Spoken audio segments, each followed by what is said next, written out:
Bom dia a todos! Graça e paz do Senhor Jesus seja com todos nós. Uma ótima quarta-feira para todos. Hoje é dia 17 de maio de 2023. Seja muito bem-vindo ao nosso devocional de hoje. E nesta quarta-feira, vamos dar sequência à nossa maratona de leitura bíblica. Estamos nas chamadas cartas pastorais, as cartas de Paulo aos seus presbíteros ali, aqueles que o ajudaram a plantar várias igrejas na região ali do Império Romano, somente ali a região, né? Hoje é conhecido como Grécia, ali Ásia Menor, né? Onde hoje é conhecido também como Turquia. Enfim, ali Paulo escreve para Timóteo e também para Tito e obviamente para as igrejas em que esses pastores, esses seus presbíteros estavam. Aqui hoje nós vamos falar de Tito. Tito é uma pequena carta de 3 capítulos apenas, então dá para a gente fazer ela de uma vez só, ainda que seria prudente se fizéssemos ela um pouco mais devagar. Mas tudo bem, vamos aí correr aí esses 3 capítulos hoje. Eu quero destacar um texto, na verdade, que eu vou fazer. Como é um texto um pouco mais longo, eu vou ler ele de uma vez. Eu ia ler ele separado, mas vou ler de uma vez. Tito capítulo 2, versículos 11 a 14, diz assim: porque a graça de Deus se manifestou salvadora a todos os homens. Ela nos ensina a renunciar à impiedade e às paixões mundanas e a viver de maneira sensata, justa e piedosa nesta era presente, enquanto aguardamos a bendita esperança, a gloriosa manifestação de nosso grande Deus e Salvador Jesus Cristo. Ele se entregou por nós a fim de nos remir de toda maldade e purificar para si mesmo um povo particularmente seu, dedicado à prática de boas obras. Então, como eu disse, Paulo ocupou-se de advertir e instruir Tito sobre assuntos importantes da plantação da igreja em Creta. Temos aqui assuntos como liderança, discipulado e até mesmo disciplina. Nesse texto que destacamos, o apóstolo utiliza um fluxo de raciocínio lógico e natural para incentivar os crentes às boas obras. Como ele vai incentivar os crentes às boas obras? Ele faz ali uma espécie de repercussão natural de um assunto no outro para mostrar exatamente que nós fazemos ou por que devemos fazer boas obras. Para isso ele vai basicamente falar ou responder ou abordar 3 temas, que é o seguinte: o que a graça pode fazer além de salvar, a recordação de que a graça é, e por último, a repercussão final da graça. Então vamos começar falando o que a graça pode fazer além de salvar. É isso que Paulo vai, já no versículo de número 11 e 12, ele já vai mostrar. Ele fala assim, ó: porque a graça de Deus se manifestou salvadora a todos os homens. Então ele está falando da graça, já anunciando qual que é o assunto do seu raciocínio. E aí ele vai no versículo 12, ó: ela nos ensina. Interessante isso. Basicamente o que a gente sabe é que a graça salva. E isso é importante. Então, vamos falar disso um pouco mais à frente. Mas Paulo destaca que ela não só salva. Paulo fala que ela também ensina. Aqui Paulo foi específico em dizer que ela ensina, no caso aqui, a renunciar à impiedade e às paixões mundanas e a viver de maneira sensata, justa e piedosa. Então, basicamente, a graça faz aqui 2 coisas, podemos dizer assim. Primeiro, ela vai ensinar a renunciar à impiedade, então ajuda a renunciar, mas não só a renunciar, também a maneira de viver. Então você para de fazer isso e passa a viver isso. É negativa no sentido de que deve parar de fazer e é positiva no sentido de que deve passar a fazer. Então, basicamente, Paulo vai dizer que a graça ela ensina. A ideia é: como posso continuar praticando coisas que levaram meu Salvador para a cruz? A ideia de Paulo aqui é dizer o seguinte: como eu posso continuar fazendo coisas essas que levaram o meu Salvador a morrer na cruz do Calvário? Tem um filme que eu gosto bastante que chama Um Ato de Coragem. É uma história de um pai que o seu filho muito novo, lá talvez 4, 5 anos de idade, ele descobre um problema de coração grave. E o diagnóstico é terrível. Aquele garoto de 4, 5 anos vai morrer se não fizer um transplante de coração. O problema é que o transplante de coração é caríssimo e o pai e a família, obviamente, não tem condições de arcar com aquele transplante de coração. Além disso, tem uma fila enorme de pessoas aguardando o coração. E o que o pai faz?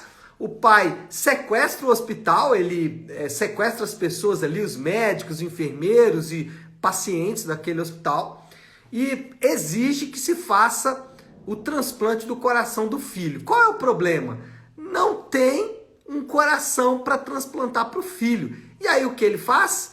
Ele faz o médico prometer que vai transplantar o próprio coração no filho.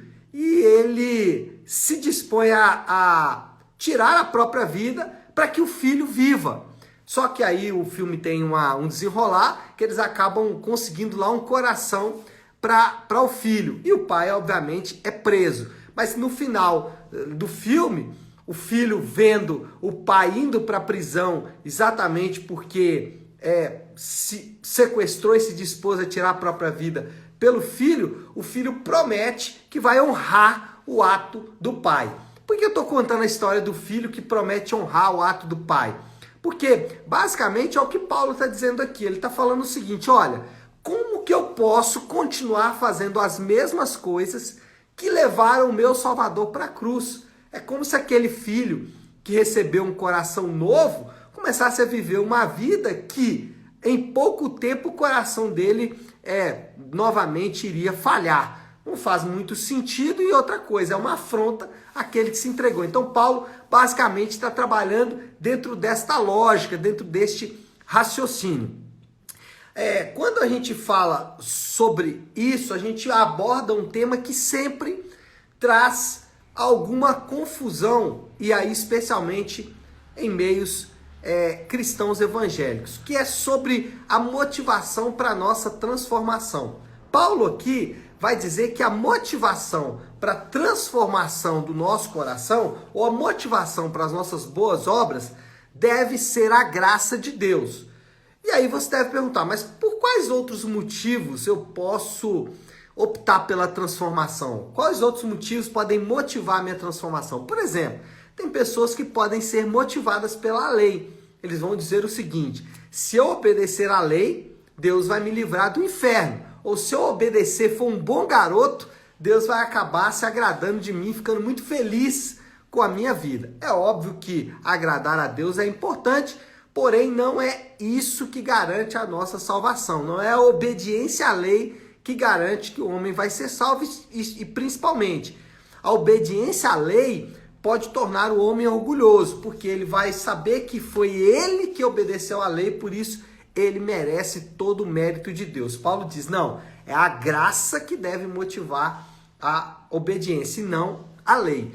Mas não só isso. Qual outro motivo pelo qual nós podemos fazer boas obras? Pode ser por egoísmo. Então, por exemplo, um pai que educa o seu filho nos caminhos do Senhor, para que o seu filho se transforme em alguém que no futuro vai dar alguma coisa boa para o pai, esse pai está fazendo por ele mesmo. Por exemplo, um pai que cuida do filho, para que o filho cuide dele na velhice, esse pai está pensando nele mesmo.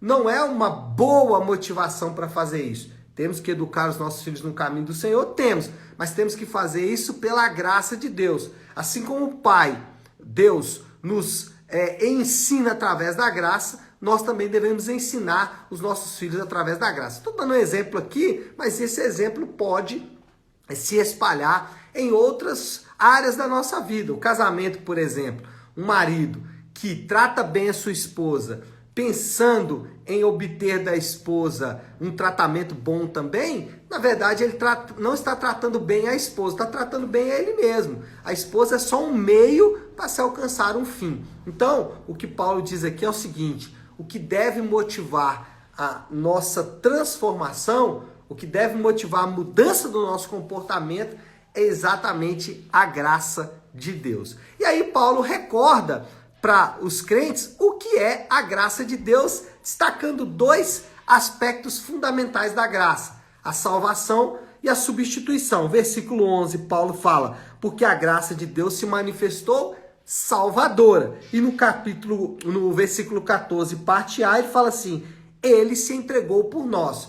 Dois aspectos aqui da graça que fundamentam toda a mudança de comportamento. Primeiro, a graça, ela é salvadora. Segundo, a graça, ela é substitutiva, ou seja, Jesus nos substitui na cruz do Calvário. Esses dois aspectos são importantes porque nos dois sempre o elemento fundamental está em Cristo Jesus. Ele salva pecadores, ele substitui pecadores. Então isso é a graça. A graça, ela está completamente fora de nós mesmos.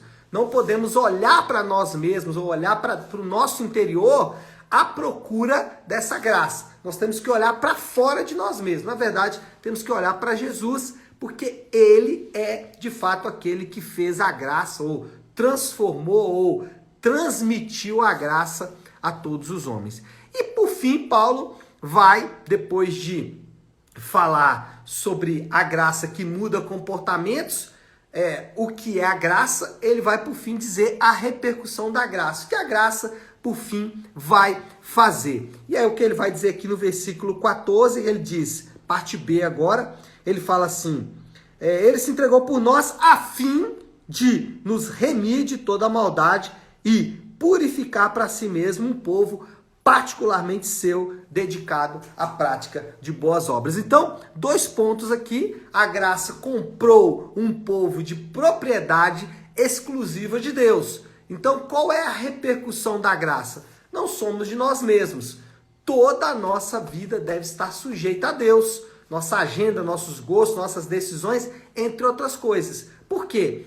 Porque a graça, a repercussão final da graça é que ela remiu, comprou um povo agora que é de Deus. Como a gente gosta de dizer, a graça é de graça para nós, mas não foi de graça para Deus. Custou um alto preço para o nosso Senhor. Então, basicamente, Paulo vai trabalhar esses três elementos aqui nesse texto. Primeiro elemento é o que a graça pode fazer além de salvar, e ela ensina os homens.